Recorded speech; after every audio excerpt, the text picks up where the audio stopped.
Wherever people first came from, and there are many stories about that, in the beginning, human beings and gods lived in harmony.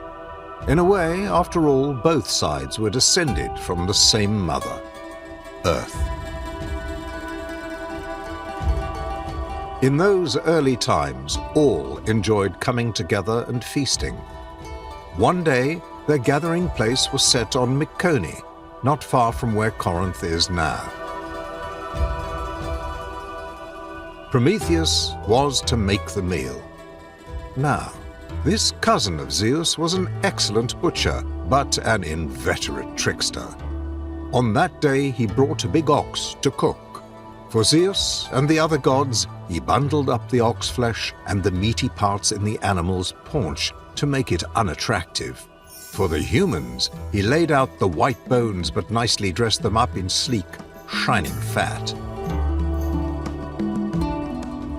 Zeus took one look and said with an edge to his voice, "It looks to me like an uneven split, my dear son of Iapetos." So Prometheus, in his twisty-minded way, smiled and said, "Zeus, almighty glorious ever-living god, pick the portion you want." Zeus had caught on already, but he played along. He took the glistening fat package, found it was only bones covered up, and exploded with anger. He had to live with his choice. "Never without your tricks, Prometheus," said Zeus. That was all. But Zeus got his revenge. He refused to give humans the fire they needed. Prometheus devised a plan.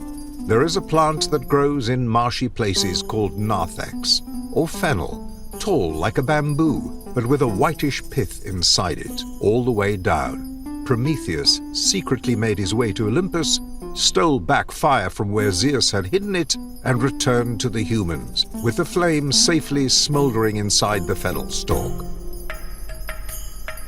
Zeus went off to design something evil, to pay them back.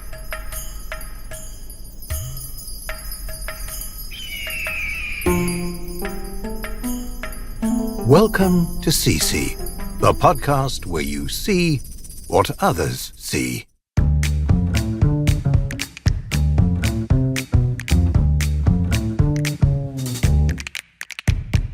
Hi there. Good morning. So today, what are we talking about? Hello? Hello? Can you hear me? Sassy here. Is anyone there? Hi, my name is Sassy. I'm based in Berlin, and I want to welcome you to CC, the podcast where you see what others see. In this season, we're talking about gods. And I couldn't imagine a better way to start this season other than with Prometheus, the Titan hero who defied the Olympian gods by stealing fire for humankind and thereby altering forever humans' destiny.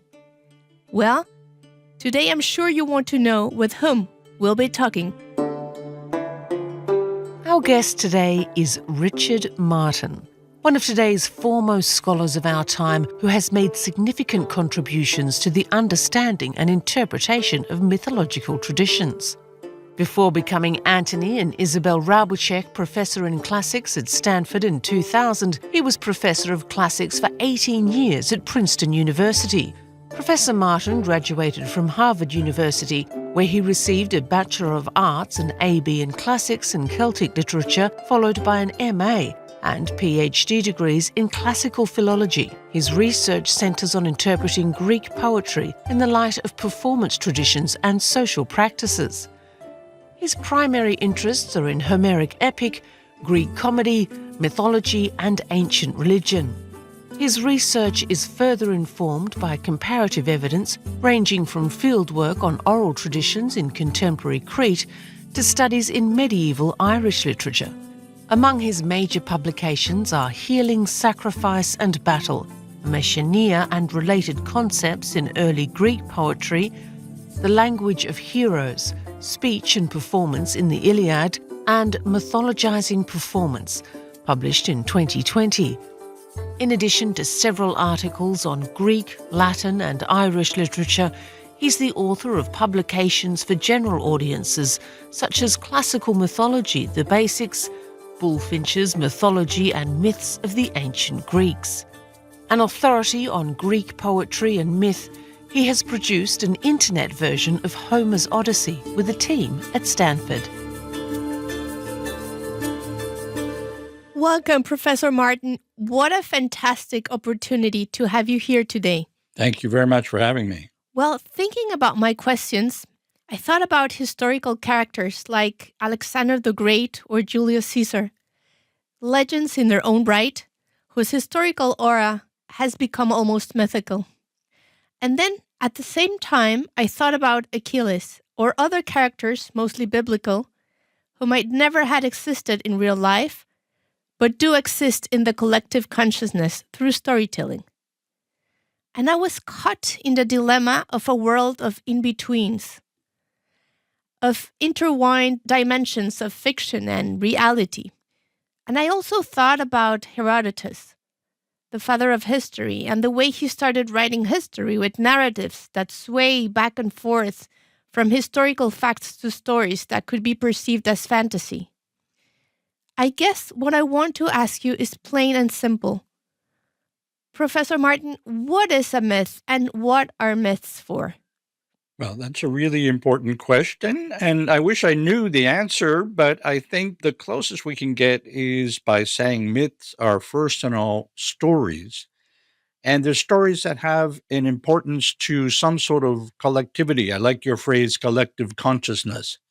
So it's hard to have an individual myth, but when you have more than one person believing in the existence of Achilles, for example, things begin to build, and you end up with a story that explains and helps human life.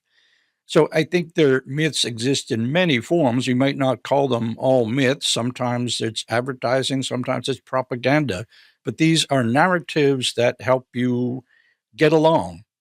And talking about building up, now regarding the origin of myths, from all the sources of Greek mythology, which you brilliantly summon in the introduction of your book, Myths of the Ancient Greeks, such as writings in the ancient Greek or Latin like the Iliad and the Odyssey and the Theogony, as well as Herodotus' writings, and then you mentioned also lyrics, songs, and choral performances, poetry, the tragedians, and in addition, the artistic tradition of vase painting.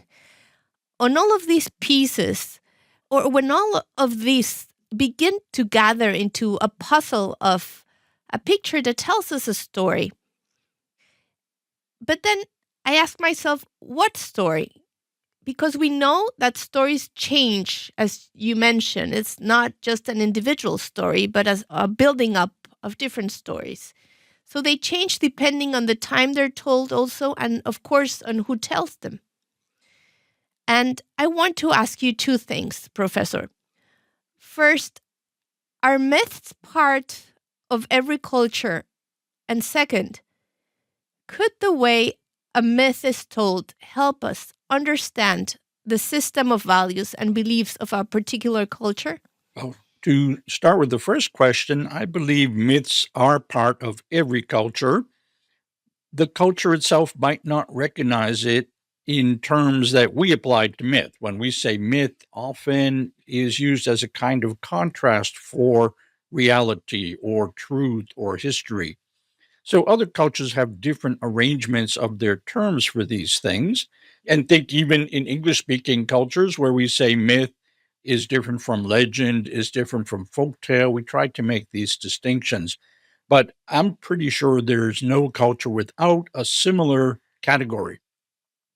And as for the second question, myths, in terms of how they express the culture, are rather tricky things because, as you point out, they can change. I can tell you a version today of the Prometheus myth that might not be the one that I would have told 2 years ago if I'm living in ancient Greece around 800 BC. And this is because myths are primarily a product of an oral traditional culture. Even the word myth, which we get from ancient Greek, originally the word mythos, M-U-T-H-O-S, means something like an utterance, a story told. It doesn't necessarily imply truth or fiction, but it's a performance. And that's where I get particularly interested in myths as something that can shift depending on your audience. So if you're talking to the kings, you might want to emphasize in the story how Zeus, the ultimate king of the gods, is right in everything that he does. On the other hand, if you're talking to a bunch of commoners, you probably would emphasize the role of, well, let's say Prometheus, the one who opposes himself to the king. So in this way, you get many, many different versions of any individual myth, and there's never just one way of telling the story. As for the cultural value within it, if you were to accumulate all of these myths, and I'm thinking of the way that the anthropologist Claude Lévi-Strauss worked with myths from an Amazon culture, the Bororo, you might be able to see patterns emerge. And I think you can do that with Greek myth in terms of the largest possible categories, like the relationship between nature and culture, or the divinities and mortals. So it takes some teasing out, which is why we have people who study myths professionally. It's not always on the surface. In the introduction to this podcast, we heard an excerpt of an interpretation of the myth of Prometheus, taken from your book, Myths of the Ancient Greeks, which we just mentioned and which will be our guide throughout this episode. And following, we will hear another excerpt from this book regarding Prometheus and the creation of human beings.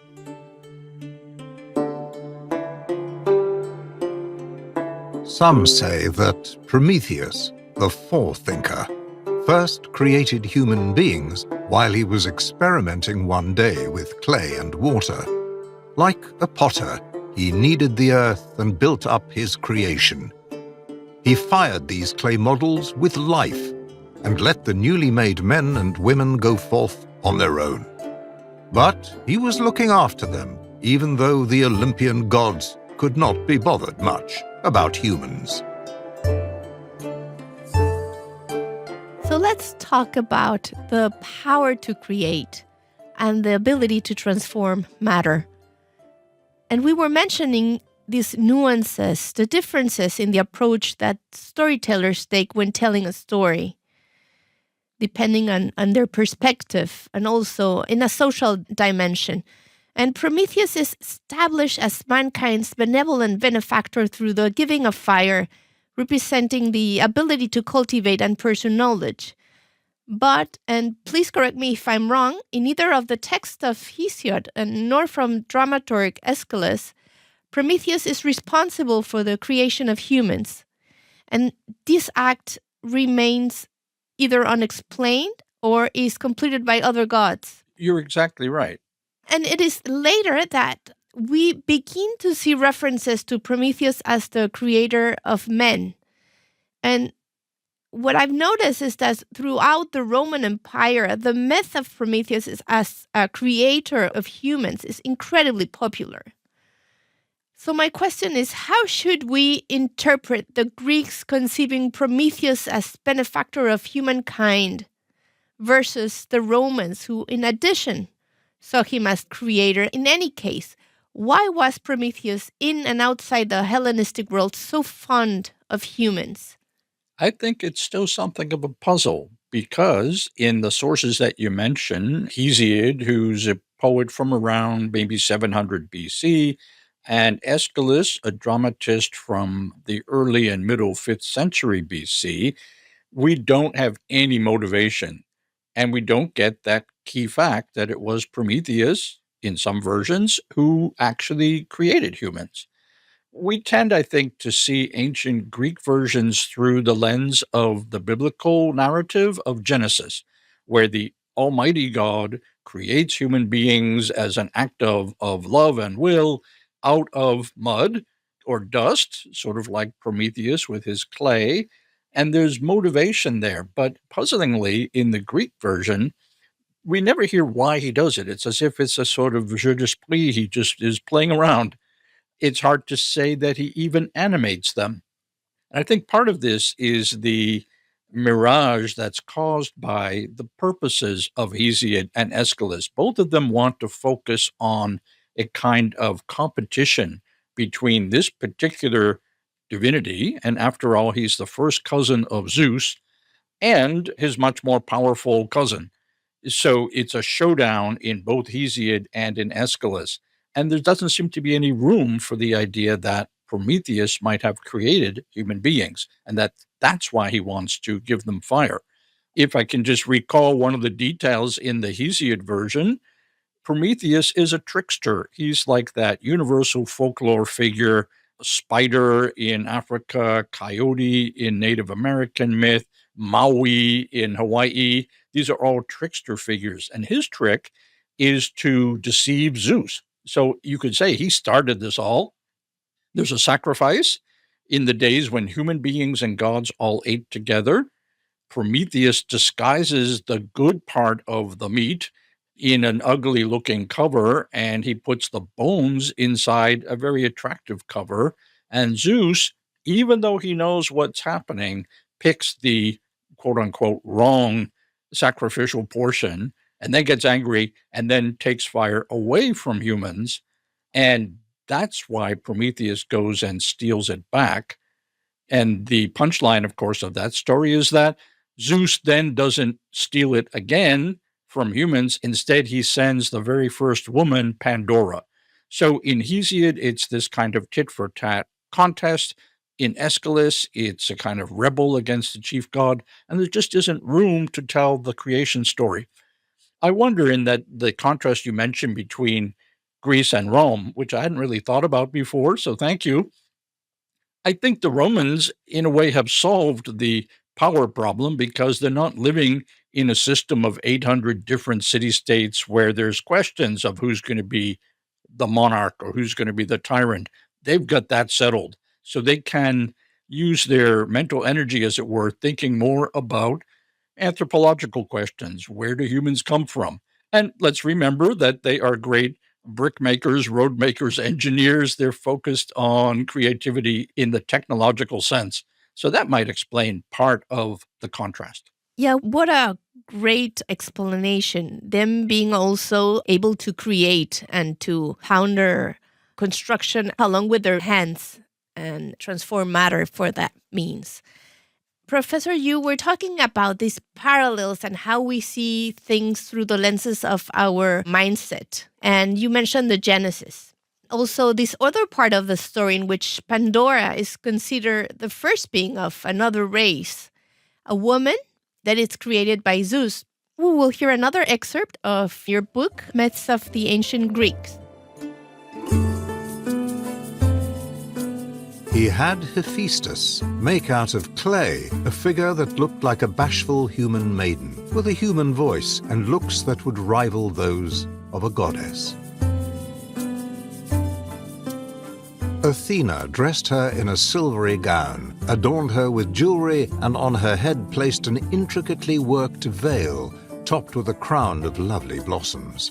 Aphrodite gave the maiden grace and charm, the kind that leads to melting desire and wrenching heartache. The Graces and Seasons and Persuasion joined in, and Hermes he ordered to make her thieving and shameless, and named her, as well, Pandora. Pandora was made to bring men pain. Some say she was the first woman. Zeus ordered Hermes to bring this lovely present to Epimetheus, the less bright brother aptly named after thinker. Epimetheus had been specifically warned by Prometheus, "Don't accept any gifts from Zeus, send them back, or something awful will happen." But when he saw the lovely Pandora on his doorstep, he forgot all that and took her in. Only when the harm was eventually done did he remember. all during the time when gods and men dwelled in harmony and enjoyed shared feasts. Humans lived on the earth without experience of labor or any evil or killing disease. But then Pandora came, and with her she brought a big jar like the kind women use in the storeroom to keep grain or oil. One day she lifted the lid. Out flew disaster, voiceless sicknesses that haunt the night, and 10,000 other ills. The sky and sea became filled with them. Pandora tried to reseal the jar again, but not until everything had escaped. All, that is, except for hope, which, being small, could not manage to get past the lip of the container. The interpretation that hope will always be there, no matter what kinds of disasters befall mankind, sounds to me too easy. What is your interpretation of hope being the one creature left on the jar? Well, as I said, these texts are tricky, as if myths don't want to be revealed, and I agree that it's too easy to just say, oh, we'll always have hope. What was hope doing in the jar in the first place? For that matter, notice how we have two jars, as it were, and there is a person being formed out of clay, only Prometheus is not doing the forming. It's Hephaestus at the will of the gods, and this particular container, Pandora, contains all gifts. That's what her name means. And then she brings with her another jar, another clay manufactured thing, like her double, and it contains all evils. And we're told that the things in the jar are disease and death and illness and hope. So what's hope doing there in the first place? It sounds like it's an evil, right? So in a way, it's a good thing that it doesn't get out into the world. It's still in the jar. So you can read it precisely both ways. Oh, it's in the jar. We'll always have hope. But it's in the jar. It must be an evil thing. Like a deceiving concept, maybe? And Pandora herself is this deceptive thing. It looks like a beautiful woman. He calls it kalon kakon, which means beautiful bad, Oh. beautiful bad thing. Yeah, and in your opinion, what was the message back then that despite being dressed up with so many wonderful gifts by the gods and goddesses, Zeus' main intention to ask Pandora to be created and that he asked to create a woman, that his intention was to utilize this being or her to bring despair? Precisely. She's a poison pill. It looks like a good thing on the outside, but this is his way of getting back at Prometheus. And he doesn't care about the universe of human beings. This is one of the disturbing things about the Greek gods. They live forever. They have no idea what death is. So he sends down this kind of weapon, Pandora, and she's not responsible for releasing the evils totally. It's Prometheus's dumber brother, Epimetheus, who welcomes her into his house. So you could say, well, humans brought it on themselves. The interesting notion, one of many, behind this whole idea of Pandora is that she is a different race. It's like women come from Mars or from Olympus, and you can't trust them. And that builds into a certain strain of ancient Greek thought, which we would say is misogynistic. But at the same time, it has to do in the poetry of Hesiod with the human condition, which is to say, people live and die. They have to grow crops. They have to have a helpmate. They have to have a family. And so, as another Greek author puts it more comically, you can't live with them. You can't live without them. Women are part of the human condition. And it's the human condition that's problematic, not necessarily woman. Yeah, and you're mentioning accountability. And I noticed that Pandora's curiosity seems to have to do more with a sort of naivete, with ingenuity, which is completely different to Prometheus' inquisitive and intelligent character that longs for and appreciates intellectual knowledge. Isn't so? And why is that? Well, I think you put your finger on the difference between a trickster figure and the woman who you could say she's exploring her own nature because she was crafted, she's created, she's like a big pot, as I said. And by opening the other pot, it's a kind of getting at the self. And then, of course, she finds out that the other pot, remember, it was a big jar, it wasn't Pandora's box. That's a misinterpretation from the Middle Ages.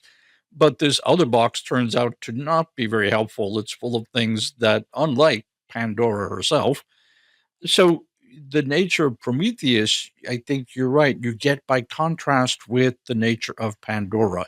He's somebody like the many trickster figures who just constantly is moving fast and breaking things, as we say in Silicon Valley. Yeah, and he knows what he's doing in versus Pandora, who's just, as you said, just exploring like a kid, maybe.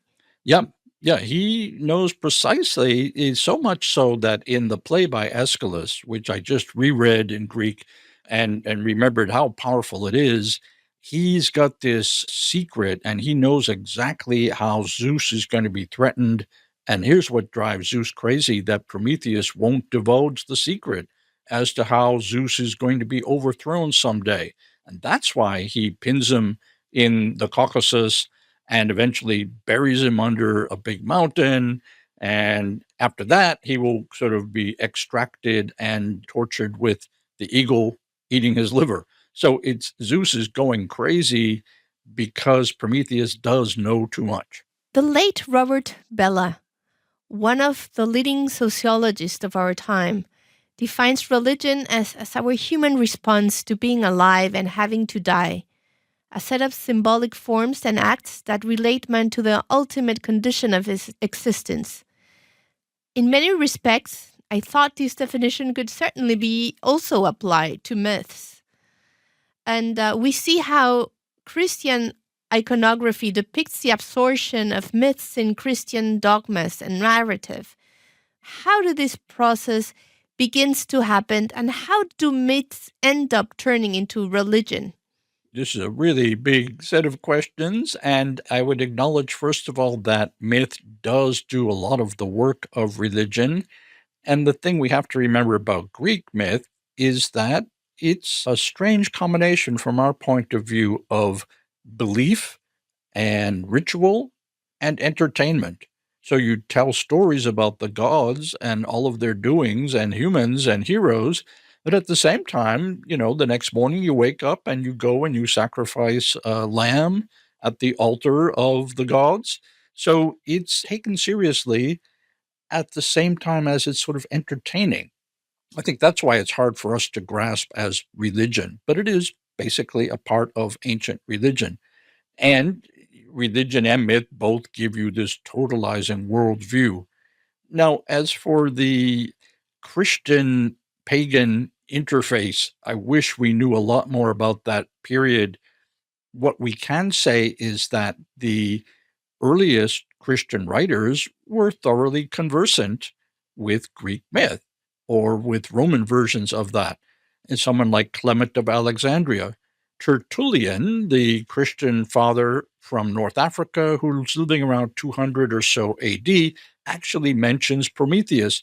And he does it in an interesting way. He says, well, they say Prometheus formed people out of mud, but our God was the first to do that. The true God, Verus Deus, is the one who was the first Prometheus.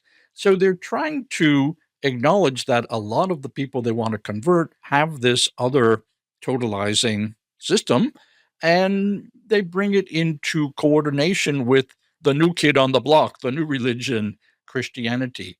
It's not a case, it's not a clash. Sort of reference points, right?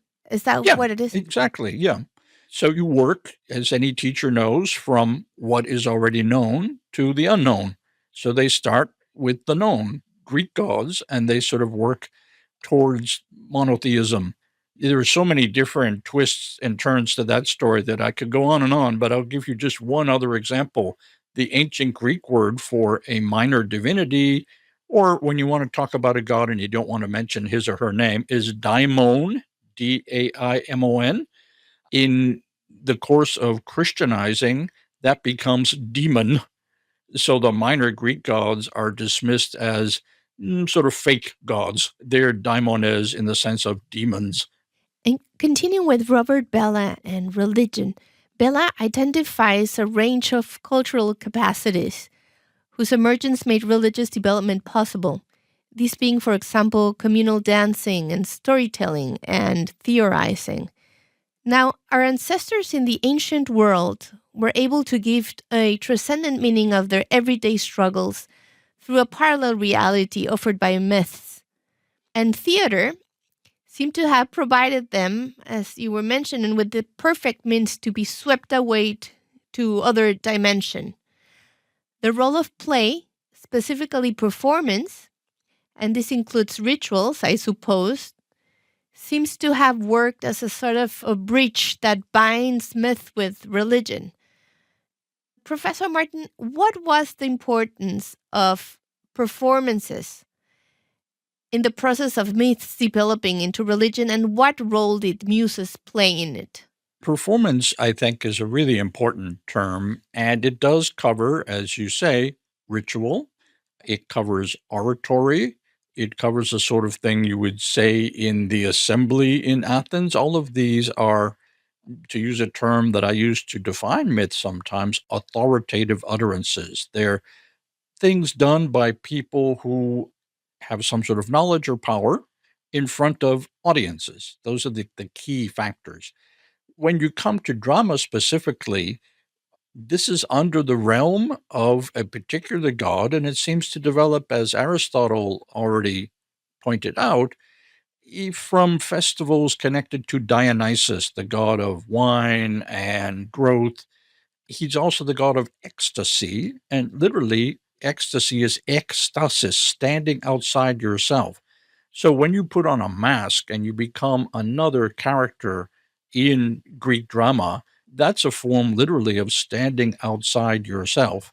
And it seems that performances of all sorts provide cultures with this imaginative space where you can become an other or the other. You can have men playing the role of women. In fact, there were no female actresses, they were always men.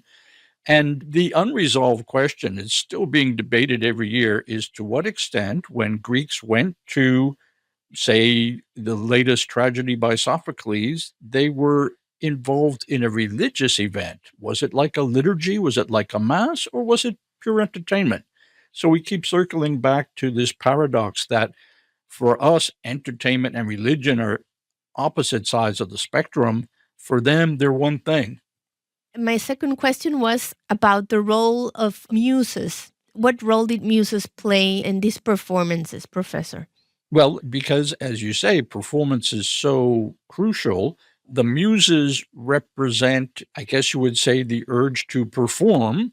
It's not accidental that our word music comes directly from musike, which is what the muses do. And it's not just playing or singing, it is acting, it's composing history, it's a realm of performance arts, if you like.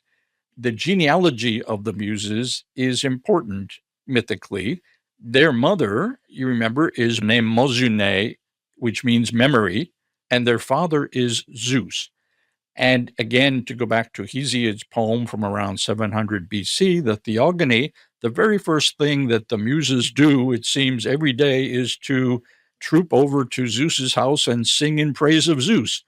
So, from the standpoint of authorities, they're this great kind of propaganda machine. They spread the word of how the reality of the gods is most important.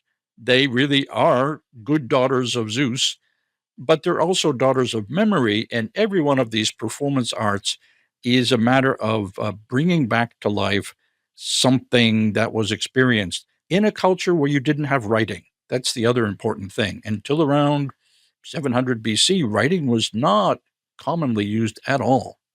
And so whatever you had was in memory. You couldn't go to a library and look stuff up. And so muses were a kind of source that justified where did something came from at the performance of. Yeah. Yeah, they could. Well, when you start, singing an epic poem like the poems of Homer, you call on the muses. It's like you're tapping into the cloud in modern data terms, they've got all of that data in their heads, and you beseech them to tell you the story as well. Well, we will hear internationally acclaimed poet and president emerita of Penn International, Jennifer Clement, refer to the visits that perhaps muses pay her when writing poetry. There's something that we could call your voice, or you could call it the gift, or you could call it talent. I mean, there's something there that's mysterious, or a personal gift of some mysterious kind. Or it could be the muse, is what people used to think it was, that you were visited actually by a muse, and she inspired you and made it happen. We don't think about the muse anymore, but maybe it's a muse. Professor, coming back to storytelling and myths being composed and transmitted primarily within performances, what was the role of musicians and singers in poetry during these performances? And how was poetry different than of what we recognize as poetry today? Yeah, I think that's a really important distinction. We call poetry generally things that we read, although there's always, poetry readings and poetry slams where you have people performing live with an audience against one another. That's a very Greek kind of thing.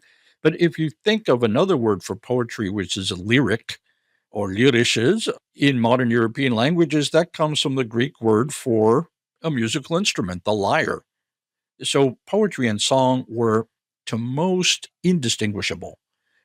Now, it could be that the person who composed the poems, let's say Sappho, herself sang to the accompaniment of a lyre that she played. Or there are different performance possibilities. It could be that she sang while somebody else played, but music was always around. Even in epic poems, and the Iliad is 15,000 lines, the Odyssey is 12,000 lines. The way they were performed, at least as it's represented in the epics themselves, is to musical accompaniment. And if you look comparatively across the world these days, that still happens. You have long, long narrative poems in West Africa, in Central Asia, in the former Yugoslavia, where people play an instrument as they sort of recite. It's between song and speech. So the Muses, you can see why musique comes from the Muses. They're deeply involved with things other than mere recitation. And following with performances, Professor, you were mentioning when Greeks were putting a mask in front of them, that they were able to stand outside themselves. And you're not going to believe that, but we're going to listen now to today's most celebrated mezzo-soprano, Marina Viotti, talk about how she transforms into the character she performs. And afterwards, we will hear her sing an excerpt of the most famous aria of Gounod's opera Sappho, O my immortal lyre, accompanied by Le Talent Lyrique, directed by Christophe Rousset. The complete version of this aria is part of the album A Tribute to Pauline Biardot, available to the audience all over the internet in the platform of your choice. Let's listen. Well, when I sing opera, I am a character. I'm part of a story. I'm part of a vision. And so I'm not Marina. Just before I enter the stage, I kind of imagine myself the whole backstory of a character, how she will walk, how she will react. Is she naive or strong or soft? When I am on stage, I forget everything about myself, about me. And I am this character in this story, and I am delivering a text and an emotion. And so I kind of transcend the person I am and become this ambassador or this vector of kind of a higher purpose, or at least something that will reach people's hearts. In the third act of Sappho Betrayed, Phaon awaits the other conspirators. Joined by the others, they bid a sad farewell to their country. Sappho arrives, but remains hidden. Glycere asks Phaon whether he still loves her rival. He curses Sappho, who faints. The voices of the conspirators fade away as they board the ship, until only a goatherd is heard coming to her senses.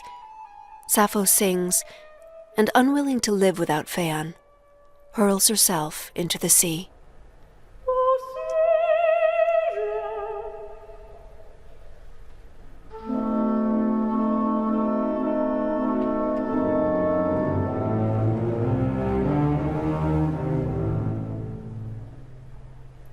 Ah oui, je me rappelle.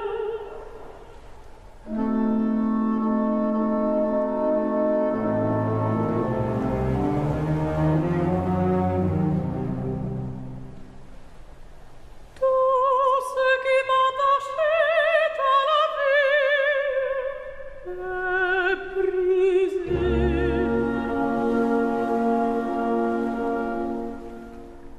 Il ne me reste plus que la nuit éternelle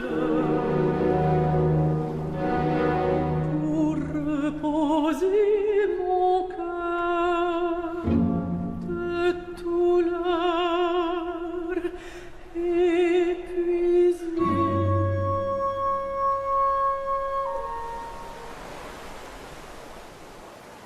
I mean, that was what we were talking about being swept away to another dimension.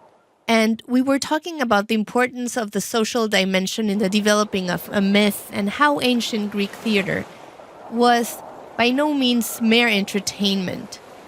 And dramaturg Aeschylus certainly brought the drama of classical Athens to another level with costumes, performances, music, and all what pertains to theater.